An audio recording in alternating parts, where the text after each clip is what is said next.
There's a few aspects that make Singapore a very useful place for this. Number one, it's a neutral location. In some ways, Singapore is the Switzerland of Southeast Asia. Everybody is engaged there, but it doesn't necessarily lean fully to one side or another. So that makes some of the politics around other potential locations relatively moot.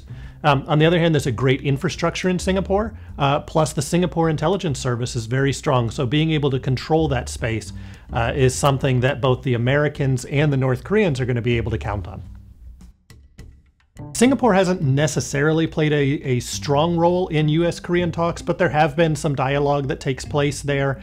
Again, it's more of a facilitator than it is someone who is putting in their own ideas or their own relations to help to shape this forward.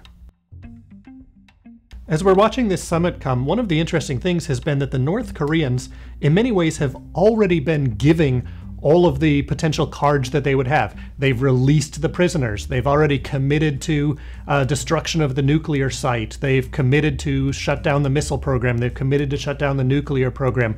What it seems in many ways is that the deal has already been struck, and the North Koreans are taking the steps to ensure that the summit continues, that the American president can take great credit for this element of peace, and that in many ways that gives the North Koreans some more space to maneuver. So I think as we're watching what is going to come out of the summit itself, it really comes down to looking at the personal interactions between the two, but mostly it seems like a lot of the actual deep decision making and deal making has been happening already.